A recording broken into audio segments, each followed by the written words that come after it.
خودی به وقت زلزله به کنر بودم، خانه خود بودم. بله. زلزله به انتهایی زیاد بودم. این تو زلزله بودم، ما زلزله می ایرادم و اینجا تیر کردم، خواهم مثل از این زلزله نبود. بیخی یک رقم پیش از زلزله کاست کمی بارش بودم.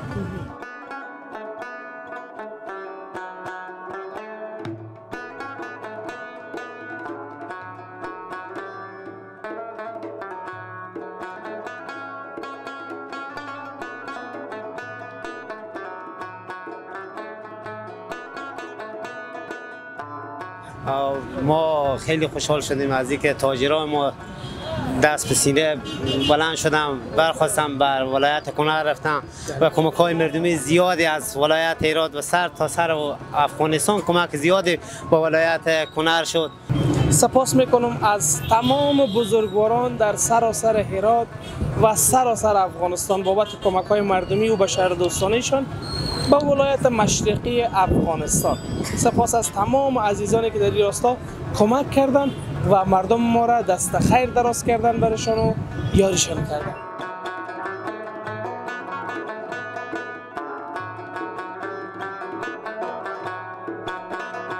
برای هرات، برای هراتیان چقدر بهتر شد؟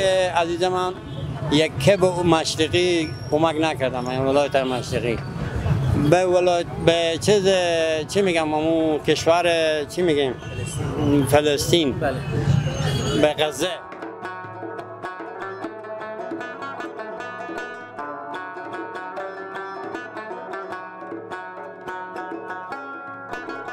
چی خاطرات در ذهن شما زنده شد؟ شما بیشتر گفتین که ما در هرات، که من هم شاهد همین مسئله بودم، در زندجان هرات با مراتب قوی‌تر و شدیدتر زلزله داشتیم در هرات.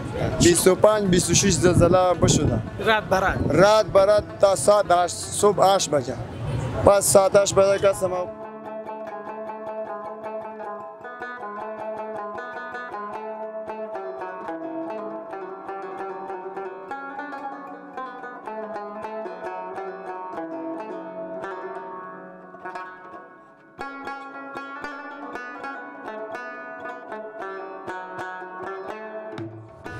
بسم الله الرحمن الرحیم. به نام خداوند بزرگ. هموطنان خوب و ارجمند سلام. خوش آمدین به یکی دیگر از گزارش‌های شهری از هرات امید. همون رقمی که در جریان هستیم، در سراسر جهان معمولا اتفاقات طبیعی و غیر طبیعی پیش می‌آید یا اتفاق می‌افتد.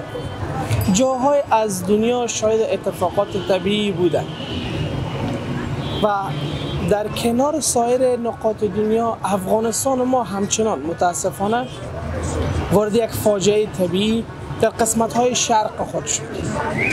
ما در ولایت‌های ننگرهار و کنر و سایر قسمت‌های ولایت‌های مشرقی ما شاید زلزله شدید 6 ریشتری بودیم. متاسفانه در این زلزله تعداد زیادی از هموطنان ما جانهای خود را از دست دادن، تعداد زیاد هم مجروح شدن. برای کسانی که رفتن بهشت برین آرزو داریم و به کسانی که زخمی هستند شفای عاجل و صبر آرزو داریم برای او افرادی که عزیزان خود را در این فاجعه ناخوشایند از دست دادن. همون رقمی که در جریان هستیم، ما بارها گفتیم، دوباره میخوایم تکرار بکنم.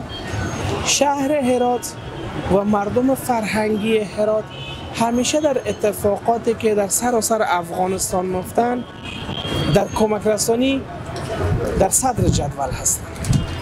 چی در خود هرات اتفاق افتاده بود که ما شاهد زلزله های هرات بودیم و بعد از او شاهد اخراج مهاجرین بودیم که موج عظیم از وطنداران ما و شما از ایران برگشتن و افغانان ما و هراتیان ما به کمک آنها شتافتند. این بار نیز هرات قهرمانی کرد و هراتیان مردانگی کردند. به عنوان اولین افراد به نمایندگی از هرات به ولایت مشرقی افغانستان رفتند و کمک های خود را به او مردم رساندند.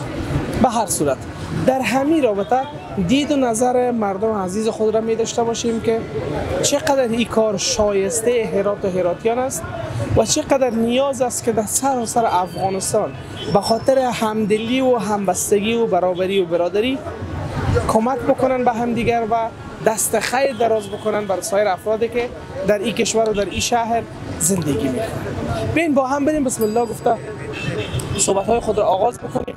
یک از افرادی را که در همین جا هستن همراهشون میشنیم و در همین رابطه صحبت میکنیم. از همین عزیز شروع میکنیم، همونطور میریم برنامه را انشالله تا ختم همراه باشه. سلام علیکم. احوال شما؟ سلامت. خوب هستین؟ جان شما سلامت. سلامت. روزگار بخیر. خدا را شکر. بیاین کمی طرفتر، پس بیاین که ما کج استاد نباشیم، شما مزیت نباشین. چی نظر دارین؟ خب این نمیشه جای ما بیخی خوبش است. ما امروز آمدیم که در رابطه با کمک های مردم عزیز هرات ما که برای کنر کردن و با کنریان کردن نظر بگیریم از شما و از سایر افراد. دید و نظرتان اولا خب در رابطه با این حادثه ای که در ولایت های مشرقی ما اتفاق افتاده چقدر ناراحت جگرخون شدیم و دومی که به نمایندگی از هرات تعداد زیاد از افراد برای کمکی مردم رفتن. چقدر خوب است چنین کار برای هرات و هراتیان و برای افغانستان. بنا خدا عبدالله زمینی هستم، یک تن از باشندگان ولایت هرات. ما خیلی خوشحال شدیم از اینکه تاجران ما دست به سینه بلند شدم، برخواستم بر ولایت کنر رفتم و کمک های مردمی زیادی از ولایت هرات و سر تا سر افغانستان کمک زیادی با ولایت کنر شد. طبقی که شما چند ماه قبل در جریان بودیم در ولایت هرات همچین حادثه المناک به وقوع پیوست که تعداد زیادی از هموطنان ما به شهادت رسیدن که تمام مردمان ولایات که در تمام افغانستان وجودشان برای مردم هرات کمک کردم. برخواستم حالا که وظیفه ما تک از خود ما باید شروع بشه و به خصوص تجارانی که در داخل افغانستان و خارج از افغانستان تشریف دارن با تقاضا مؤمنه که کمک کنم همدیگر پذیری داشته باشیم. کشورهایی که کفرن برای افغانستان، برای مردم افغانستان، برای دیگه مردمان کمک میکنم. ما که اسلامی باید دست همدیگر خود زیاد بگیری.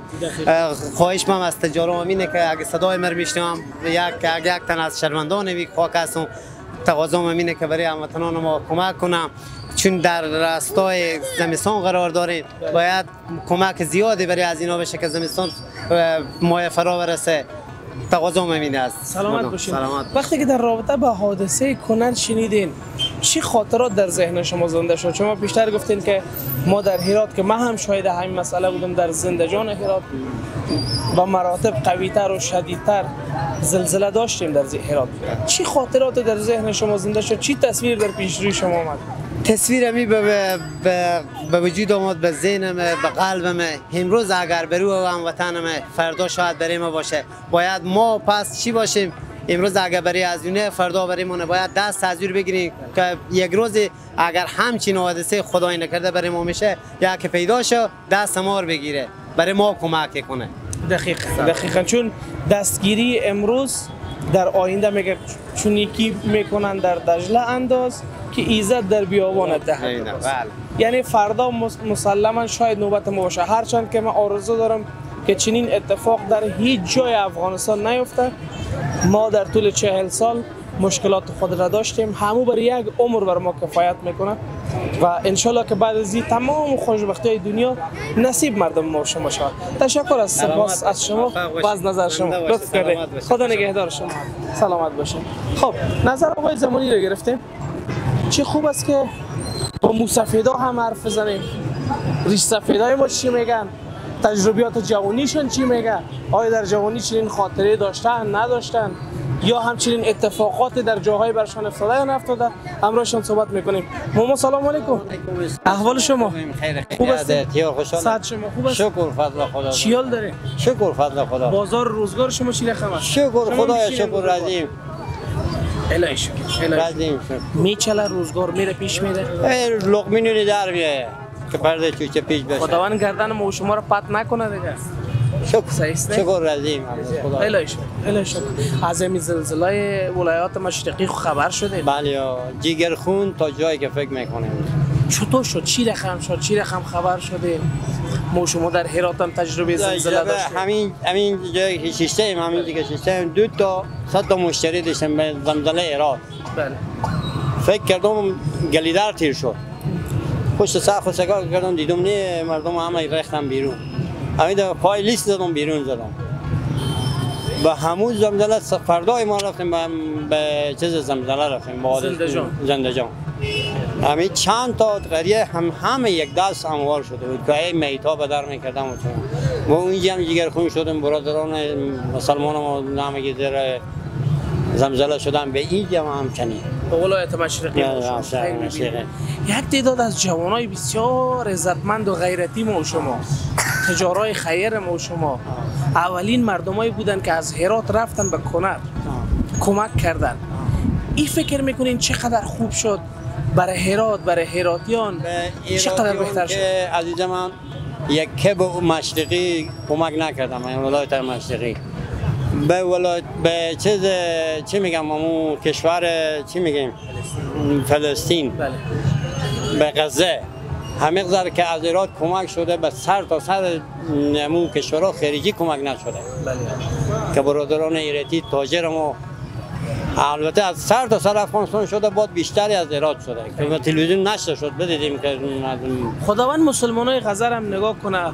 بحث فعلی ما و شما میگم که خود هرات ما و افغانستان ماست.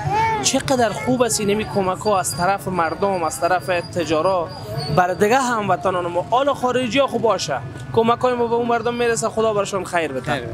بر خود مردم ما و شما چقدر خوب شد. خیلی خیلی خوشایند شد، خیلی خوشایند شد که ازی همگی به حساب شهردوستی، حساب وطن دوستی به هر لحاظ خیلی خوب شده. خیر ببینید. خدا به شما عزت زنده باشین. لطف کرده. خدا نگهدار شما. خب یک وقفه میگیریم تصاویر ببینید برمیگردیم.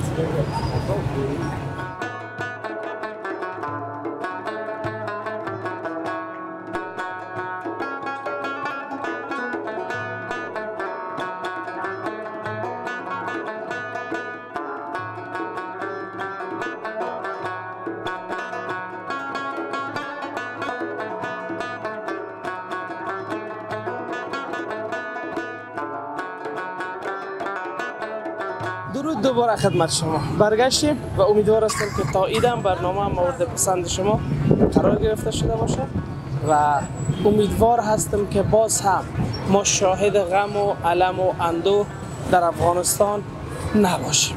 سپاس میکنم از تمام بزرگواران در سراسر هرات و سراسر افغانستان بابت کمک های مردمی و بشردوستانیشان به ولایت مشرقی افغانستان. سپاس از تمام عزیزانی که در این راستا کمک کردند و مردم ما را دست خیر دراز کردن برشان و یاریشان کردن. همراه این جوان هم صحبت میکنیم در رابطه با این زلزله‌های کنر، ببینیم نظرشون چی است. خوب است؟ به ایران بودیم، شکر فضل. زلزله‌های کنر به ایران بودین؟ بله به ایران. حالا خوب خیر آمده؟ آه شکر الحمدلله. الهی شکر، الهی شکر. چی رقم بود وقتی که شنیدین در رابطه با زلزله‌ای که کنر شد؟ خیلی خراب بود، هر جا سعی می‌کردی سیل زده بود، هر جا سعی می‌کردی ساختمان‌ها چپه کرده بود، خیلی خونه‌ها خراب کرده بود، خیلی نو ایران شده بودم، خیلی وضعیت نو خراب شده بود. چقدر جگرخون شدین بابت زلزله؟ خیلی جگرخون شده بودیم، ما ایران بودیم بشنویدیم میت جگرخون شده نه که بی اندازه. عادت تمام کار نمی‌آمد، بعد دولت باشه بعد کمک چیزی بکنم بزینو. اما زمان مستاجر آمده که می وقتا که از مستاجر آمده تا یک زر کمک کردم، برای اون کمک کردم، پول داره پول دادم، مصرف دادم، اما زبردست می آدم غریب پول نافتاد. همه یاد است از اینا منالم. خداوند به هم و شما کمک کنه، شما هم تازه آمدین مزاحمتان نمیشیم، پس خیر ببینید، بخیر باشین، خدا نگهدار شما. بریم جلوتر بیشتر با دیگران هم صحبت بکنیم و نظرشون در رابطه با زلزله‌های ولایت مشرقی افغانستان داشته باشیم که احساسشون چی بوده به عنوان یک افغان وقتی که خبر زلزله کنر را شنیدن. با این جوانان صحبت میکنیم، نظرشون در رابطه با این زلزله می داشته باشیم. سلام علیکم. علیکم السلام. خسته نباشین. قربان شما. احوال شما؟ تو راستی مصروف بودین یا به نوع خود مصروف ساخته؟ والله به نوع خود مصروف ساخته. دیگه مصروفیت خونه است؟ نه الحمدلله. الهی شکر. گفتم الهی شکر. خوب گفتم یا نگفتم؟ خوب گفتیم. خیر ببینیم. خواهش می‌کنم. از زلزله های کنر خو خبر شده؟ بله شنیدم بسیار ناراحت شدم. جگر خون شد. بله و 100%. چی چیز در ذهنتان آمد به عنوان اولین موردی که زلزله های کنر را شنیدین و چی رقم خبر شدین؟ از کجا خبر شدین؟ والله از طریق رسانه ها خبر شدیم. واقعیت خیلی ناراحت شدیم. تای دل ناراحت شدیم. دیگه انشالله که خداوند بهشت جایگاه از اینا قرار بده. آمین آمین. همین بعضی تصویرهای از کنر در رسانه های اجتماعی دست به دست میشه. بله بله. همگی ما و شما هم بالاخره رسانه اجتماعی داریم. میبینین حالتان چی رقم میشه، احساستان چی رقم میشه در رابطه به مردمان ما که در کنر بودن؟ واقعیت احساس خیلی ناراحتی میکنن چون اونا برادران ما هستن، خواهران ما هستن، مادران ما هستن. دیگه در موقعیت قرار دارن و بالاخره جام شهادت نشیدن و رفتن پیش الله رفتن به اصطلاح. خداوند از اون راضی باشه. بله بله 100%. زنده باشین. از هرات جوانان بسیار غیرتمند ما و شما، بسیار با عزت ما و شما به عنوان اولین مردم بودن که بعد زلزله خود رساندن به کنر. به خاطر کمک رسانی، چی کمک های نقدی باشه، چی مواد غذایی باشه، چی سرپناه باشه.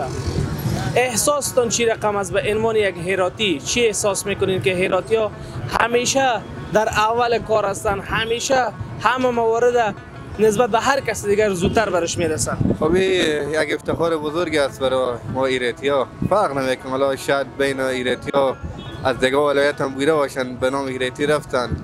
دیگه این یک خرسندی بزرگه برای ما، یک سعادت. ان خداوند برای همه این سعادت نصیب میکنه. خداوند ما را از این سعادت محروم نسازه که ما هم بتونیم رسالت خود انجام بدیم. امید به خدا ان شاء الله. خیر ببینه. الله عزت. لطف کرده. الله عزت. خدا نگهدار شما. تشکر. بخیر باشید. این وطن دار با کنر بوده. بس کنر آمده. سلام علیکم. خوب هستین؟ جانتان جور است؟ شکر بلد خدا. کمک بلندتر گپ بزنید. نامتان چی است؟ نام من صفی الله از کنر. ما خودی با وقت زلزله با کنر بودم. خانه خود بودم. بله. زلزله به انتهایی زیاد بودم. این تو زلزله بودم. ما زلزله می ایرادم و اینجا تیر کردم خواهم مثل از این زلزله نبود. بیخی یک رقم پیش از زلزله کاست کمی بارش بودم. همو بارش که اصلا یک تیر شده باز نفره کمی خواه شده. یک 15 دقیقه 20 دقیقه خواه شده، از خواه که بیدار شده یک زلزله به انتهایی زیاد بود. پس اولین زلزله که بود شده بیخی تو زلزله بود مکواه و مخانه و طاقه ایتو میکرد. بعد زلزله که خلاص شده 5 دقیقه بعد زلزله، 5 دقیقه بعد زلزله، تقریبا 25 26 زلزله بشده. رات برات تا ساعت 8 صبح 8 بجه. پس ساعت 8 بجه که ما به خانه گفتم ما پیار خب ما میرم به ایراد. ما تکلیف پیشه دارم بیخی جگرخون شدم همو حالات که بدیدم. پس بیا آمدم رام بسته بوده مکیرنگا و لودرات بیا آمدم مسارک واقع. کدام ولسوالی شما بودین؟ در کدام منطقه بودین؟ ولسوالی کنر خاص، ولایت کنر اسدآباد مرکز است. ما ولسوالی کنر بودم. خیلی توانی کسته با ولسوالی سوکی و ولسوالی مزار داره نورگل میشه، ولسوالی نورگل میشه. این خیلی تلفات داشت. این تو تلفات داشت مو کوه خیلی بلند است. نفره خانه و توقع کسته با کوه است. یعنی این دو نفر بوده که میگه ما توان نداشتم، امو زنکا و بچه و همه کسته گریه کرده. ما خودی میگه اولاد دیدم زور و واس توان ما نکرد، اینا از خاک بیرون کردم. اون سنگا خیلی کلان بوده. با هر خانه کسته یا یک نفر زن یا یک اشتکا یا یک مرد اینا زنده بوده دیگه. ما شهید. از شما خیلی انشالله کس اتفاق باشه؟ از ما کسته بیرون اتاق بودم، پیار ما و برار ما همه خانواده ما بیرون اتاق بوده که زلزله شده. با اتاق اونجا کنر خیلی گرم است. داخل اتاق پکه ما که چیزی نبوده، ما بیرون خواه بودم. و شکر مو خانه خو از بین رفته همه. فدای سر. فدای سرتان شکر که برای خانواده اتفاق نیفتاده. روزی که زلزله شد شما در کنر بودین، برای همو هموطنان شما و همو محلای شما کار کردین؟ تانستین برسین به سمتشان؟ نه ما خود نبودم. ما خو بیامدم به طرف ایراد و برارای ما هست اینجا. اونا اونجا یک قلوردو است، یک کمپ است، اینجا همون موسیقی خیمه بیاورده، خیمه و داخل کم کسی نه بزده. مو دیگه ولسوالی که است، مو خانه کم شیشته بودن. اونا بیاورده اونجا خیمه زده تا داخل خیمه کرده دیگه. خداوند به هم شما صبر بده، خداوند به او رفتگان ما شما بهشت نصیب کنه. الهی شکر که حداقل در کنار سایر کسانی که بودن شما آسیب ندیدن. الهی شکر. شکر و خیر باشه. خدا نگهدار شما. خب با این عزیزم صحبت کردیم. به عنوان آخرین مورد نظریه که دیگه از هموطنان خود را هم در رابطه با این موضوع میشنویم و مستقیم میریم روی سوالی که مربوط به هرات و هراتیان ما شما میشه. سلام، خسته نباشید. احوال شما خوبه؟ شکر فرد. شما خوبیم؟ چی حال دارید؟ خیر باشید. شما اخیراً چند روز پیش در ولایت کنر زلزله داشتید. متاسفانه تعداد زیاد از هموطنان شما جان خود از دست دادن یا زخمی شدن. از تمام افغانستان کمک زیاده شد، ولی هرات به عنوان اولین ولایت بود که جوانان غیرتمند و غیورش برای کمک رسیده. به عنوان هراتی چقدر افتخار میگم، چقدر کار برای همبستگی مردم، این کاری است که در این حل و رزیه. کسی که به کسی کمک میکنه الله از او راضی میشه و همیشه او موفق معید در همه جا هم به نیکی از یاد میشه. ما افتخار میکنیم که ایراتیام به همه صحنه‌ها انشالله نمره اول داره. انشالله. خداوند به همه و شما توفیق بده. برای سایر مردم چی گفتنی دارین در رابطه به همین همبستگی بین افغانا؟ اولین توصیه ما برای تاجرای ملی مونه، کسانی که از اونا توانایی دارم میتونن کمک کنم. ما خواهش میکنیم چون فصل سرما هم نزدیکه، خواهش میکنیم که برادران غریب و مسکین کسانی که خصوصا در این اواخر زلزله شد بسیاری از اینا خانواده خود از دست دادن، با مشکلات ها گرفتار شدن، دست اینا رو بگیره که با معشر به درد اینا بخوره. ان تشکر. سلام. قربان شما. لطف کردید. سپاس از حضور شما خوبان که بیننده برنامه بودین. تا گزارش بعد که سمیر اندیشمند به اتفاق همکاران در خدمت شما قرار میگیرم. تک تک تانه به خداوند میسپارم. یا حق.